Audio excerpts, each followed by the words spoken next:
Confessions of a Nazi War Criminal. Scene 1. Time, April 1946. Place, Nuremberg, Germany. A man and woman are seated at a table. Both are in their 40s. The man is neatly attired in the black uniform of an SS officer. The woman is plainly attired in a house dress and sandals and appears haggard and disheveled. The woman gets up, stands in front of the table, and speaks directly to the audience. My name is Ingrid Hoess. I was married to that man. His name is Rudolf Hoess. Rudolf was the commandant of the Auschwitz concentration camp during World War II, and after the war was accused of committing some of the vilest crimes in history. Crimes that were so depraved, so wicked, so terrible, and on a scale so vast as to defy belief. In fact, there are some who believe to this day that the events which happened at Auschwitz never happened, are mere fabrications. Well, I will leave it to you to decide what really happened in that awful place. To hear Rudolf tell his interrogators from the International Military Tribunal what he did, how he did it, and why. And now Rudolf would like to tell you a little bit about himself. Hoess gets up from his chair, walks around the table to center stage, and speaks directly to the audience. My name is Rudolf Hoess. I was born in 1900 in Baden, Germany. I was the oldest of 3 children, the other 2 being girls. My parents were Catholic. I served in the German army during World War I, and after the war fought against the Bolsheviks so that Germany would not go communist. In 1922, I joined the Nazi Party, and in 1923 murdered a traitor. And afterwards, I spent 5 years in prison. In 1934, I joined the SS and moved up in the ranks until I was made commandant of the Auschwitz concentration camp. I was commandant of Auschwitz from May 1, 1940, until December 1, 1943, and again from June to August 1944. My wife and 5 children lived with me at Auschwitz. What you'll hear today may make you angry, may upset you. But please keep in mind that in Germany, orders are everything, and I was just following mine. Thank you. Hoess returns to his seat. End of scene 1. Scene 2. Time, April 1st, 1946. Place, an interrogation room in a prison. Hoess is seated at a table with 2 interrogators, Mr. Sendar Jari and Lieutenant Whitney Harris. Hoess is attired in a prison uniform. Jari is wearing a business suit and Harris is wearing a military uniform. As the scene opens, an interrogation is currently in progress. So, Hoess, who else did you discuss the details of the extermination of Jews with? I was not allowed to discuss this with anybody. It was a top secret matter. Did Himmler give you orders about the construction of gas chambers? No. He told me to follow. But I was supposed to look at an extermination camp in Poland and eliminate in the construction of my camp the mistakes and inefficiency existing in Poland. I was supposed to show him plans of how I intended to construct my camp in a period of about 4 weeks.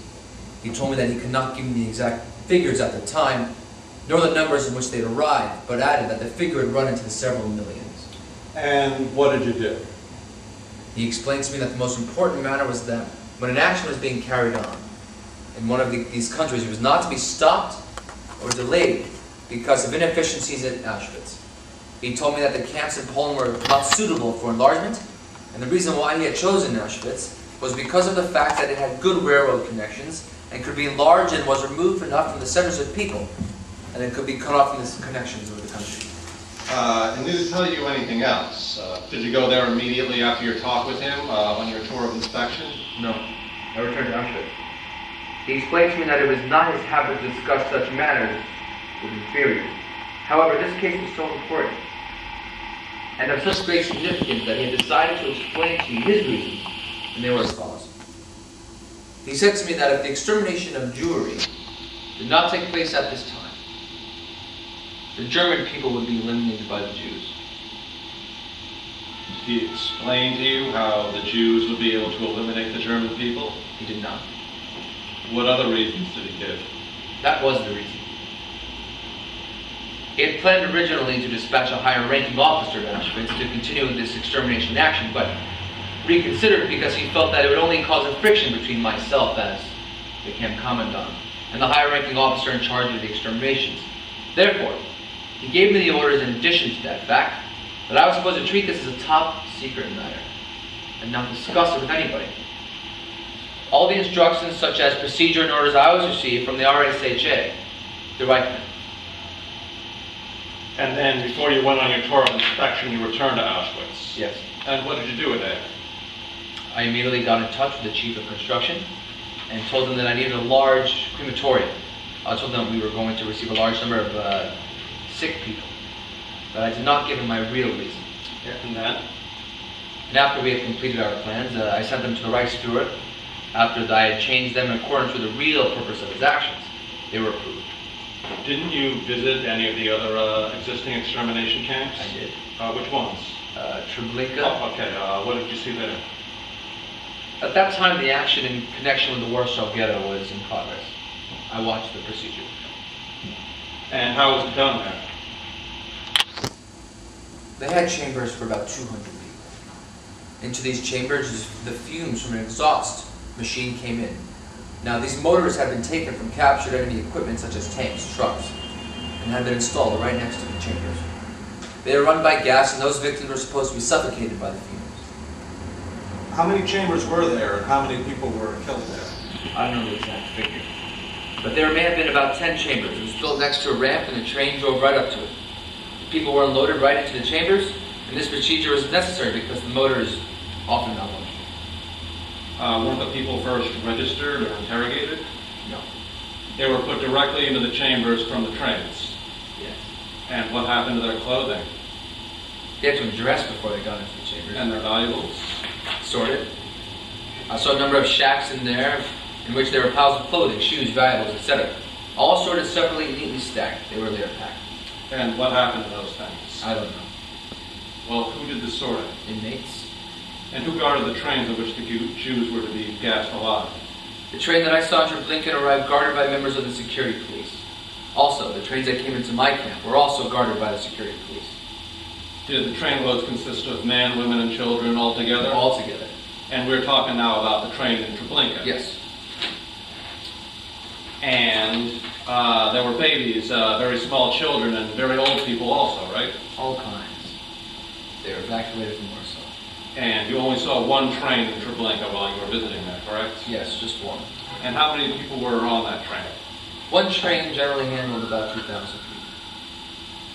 So when you say generally, do you mean that the trains in Auschwitz also had about 2,000 people? Yes. 2,000 on average. Some trains held 2,400, others held 1,500 and 1,800, but the average was 2,000. Was this the first time you observed exterminations? It was. Now, I understand from your statement that the people, the men, women, and children, had to strip themselves naked. Is that right? Mm-hmm. Yes. And the women carried their babies with them into the chambers? Yes. And did they know what was going to happen to them there? I assume so. Did they know what was going to happen to them or not? Yes, they did. And what was your reaction? I did not consider this a problem, or the means or the manner in which it was conducted, because in my opinion, they knew it was going to happen to them. Okay, so you found it lawful and right that they were to be exterminated, but you only objected to the manner in which they were to be exterminated. Exactly. According to my discussions with Himmler, it was the way you just stated. Well, did anyone try to escape? I didn't see that. Okay, well, how long did you stay in Treblinka? About 3 or 4 hours. And did you discuss the matters with the camp commandant there? I did. And who was that? I don't remember his name. Well, how did you get into the camp in the first place? Did you have a pass or a permit? I was introduced by Eichmann. They had been advised of my arrival by him. And was Eichmann with you at the time? No. And did you see Eichmann in Berlin before you left? Eichmann had been in Auschwitz in the meantime, and at that time I told him that I had to see this camp, and that he should advise him of my coming, otherwise I would not be able to get in. So he had the authority to let anyone visit the camp? No, he didn't. So how did he get the orders to let you in there? I assume that he already received instructions from the Reichsführer via Gruppenführer Moll. While he was visiting you in Auschwitz, you discussed the plans with him? Mm-hmm. So Eichmann knew what was going on? He was. And did he go with you to Treblinka? No, he returned to Berlin. And did he take the plans with him? No. So how did you send the plans to Himmler? By courier? Personally? Yes, personally. Now, you told me you didn't approve of the methods used in Treblinka, so you wanted to improve these methods. How are you going to do that? I wanted to avoid in any case that the persons who came into Auschwitz should know ahead of time that they were going to be gassed. And how are you going to do that? At the beginning, I had to improvise because I didn't have the necessary buildings. So we installed signs, reading, to delousing, to disinfecting, to the bath, to the shower, etc. Now, in addition to that, inmates helped new arrivals with undressing and gave them instructions as to where they were to place their clothing so that they would find it upon their return. It was done in order to avoid exciting them in any way or to give them an inkling of actually what was going to happen to them. Clever. But after they undressed, where did they go? They went into these rooms. Oh, what rooms were that? Chambers. At first, they were two old farms before the crematoriums were built. They were made airproof. The windows were shut by cement and the airproof doors were constructed. Now, in every chamber, there was a small hole through which the gas could be blown in. What kind of gas was used? Cyclone B. It's a crystal-like substance. From where did you receive these crystals? Originally, the Cyclone B was used in order to gas rooms and to exterminate insects. Since it was very poisonous and had to be treated with great care, we assumed it was the proper thing to use against humans. Was it long before the human beings were killed by this gas? Depending on weather, humidity, time of day, and the number of people in the chamber. Also, the gas was not always composed the exact same way and was not as effective every time. Oh, of course. But generally speaking, how long did it take? I saw it happen often enough. Generally, it took about 3 to 15 minutes. The effect varied. Wherever the gas was thrown into the chamber, the people standing right next to it were immediately anesthetized. It gradually spread out to the far corners of the room, and generally after about 5 minutes, one could no longer discern the human forms in the chamber. Now, everybody was dead after about 15 minutes, and the chambers were opened after half an hour, and not once was anybody alive. How were you able to hear voices from the chambers if they were airproof, as you said before? They were airtight. The walls were not too thick. They were only ordinary walls. So what noises did you hear as you were standing outside? At first, they'll scream, of course. Did you have any observation windows? In the chambers made in the farmhouses, we did not, but later on in the concrete crematorium, we did. Well, who delivered the gas to you? I believe it was a gas company out of Hamburg. And to whom were the shipments of gas addressed? To the administration of the concentration camp Auschwitz. And who paid them? I don't know. I assume the administration paid for it. I'm sure they must have been paid. When did you finish constructing the permanent gas chambers? All four were finished in 1943, but we were already functioning in 1942. Well, when in 1942 was the first one put into use? Wasn't it already operational maybe in November 1941? No, it was 1942. So these gas chambers, I mean the provincial gas chambers, were used from the summer of 1941 up until 1942. November of 1942, right. But they were also used later on whenever the crematoriums were insufficient to handle the work. Well, how big were the chambers in the crematorium? They could accommodate 2,000. Each? Yes, each. When the people arrived in Auschwitz, there was a railroad station in the camp already, wasn't there? There was. Were they unloaded, or were they marched? How did it work? No, on this railroad station there was a sidetrack. Now the people stepped down from the train, discarded their baggage, and were examined by the doctors and sorted. Well, who were these doctors? What kind of doctors did you use? SS camp physicians. And what principles did the doctors use to sort the prisoners? According to the principles of whether they were fit to work or not. Now, you say a trainload consisted of, on average, about 2,000 people. And how many doctors did you have assigned to check on each of these trainloads? There were always 2 doctors. And how many trains arrived daily? Largest number of trains that ever arrived in one day were 5. This was in 1944, during the Hungarian action. Yeah, but on average, how many arrived each day? 2. So 4,000 people. Yes. And 2 doctors examined all those people? Yes, they followed by them. So it wasn't really an examination. I mean, they just took a glance at them. Yes. And according to which plan was the decision taken? according to the order as to whether or not a man or a woman was strong and healthy. Well, what about the children? I mean, did you just kill all the children indiscriminately? That depended on their stature. Some of the 15 and 16-year-old children also went to work if they were strong enough. Okay, so you're saying children under 15 were all exterminated? Not all, but some, yes. Just because of Himmler's order? Yes. And because you thought they were dangerous to the German people? Yes. So you thought a child of 3 or 4 was dangerous to the German people? No. It wasn't quite that way. I should have elaborated perhaps a little more in my statement before of Himmler's explanation. He said that the German people would not have carried rights unless the Jewish people were now exterminated. Well, I mean, so you're just saying the same thing you said before. The German people couldn't rise because of 4-year-old Jewish children. Yes. Okay. In general, what was the percentage of the number of people killed and the number of people that were used for labor? It was between 20 and 30% that was set aside for labor. And this was the percentage of women and men inclusively? And there were always more men fit than women. Of course. Just to take an example, when you received the Jews from Greece, how many of them were found fit for labor? Well, the Greeks were very ill and arrived in a very bad condition, so I believe the percentage was approximately 15%.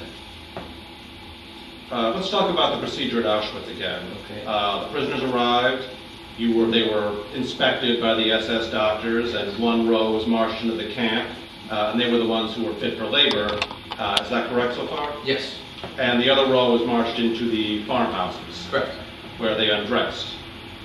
Well, next to where they undressed in separate shacks next to the farmhouses. Later on, in inclement weather, other military barracks were used. And then?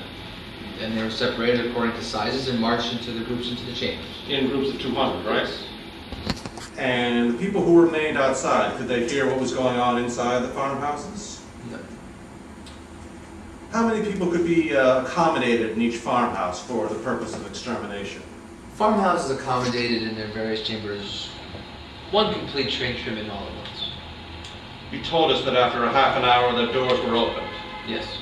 And who removed the bodies? A commander that worked there. It was primarily a commando of inmates. And where did they take the bodies?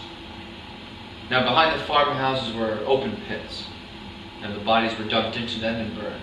And who was in charge of the burning? The same commander took care of all of these duties. In the situation where 3 trains arrived on a day and the first train load was taken care of, was the second train set aside on a separate track until you removed every trace of the first train load? Yes, two train loads can be taken care of at the same time.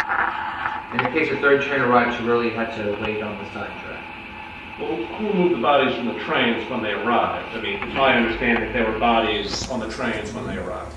Well, that was another commando of inmates that took care of that work. The bodies would be put on a truck and thrown into the same very pits and burned as well. Well, in general, how many of the prisoners arrived already dead?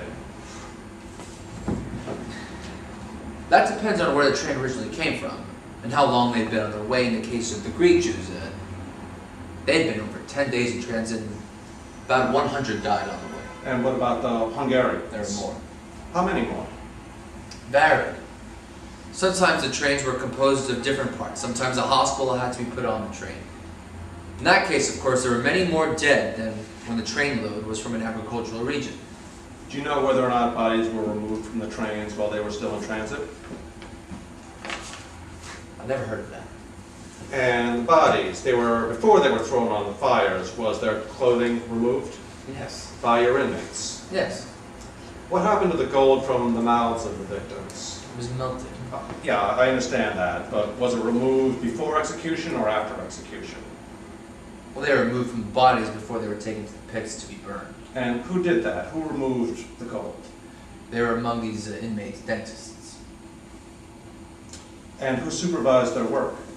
The dental work was supervised by an SS dentist whose duty was to oversee that the work was done in a satisfactory manner. When did the victims take off their jewelry, their rings, bracelets, earrings, and so on? They took that off at the time when they got undressed, with the exception of rings, which they kept on before they went into the gas chambers. However, after they were removed.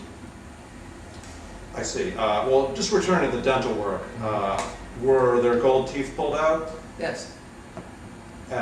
Did you ever get any complaints from the surrounding villages about the smell from the pits where these bodies were burned? Well, when there was an eastern wind, the smell could be noticed across the Vistula. And the Poles complained about this smell? No, they didn't. It was only discussed among the population, but they didn't. Well, this will be all for today. Ingrid and two men enter the room. Gentlemen, please don't hate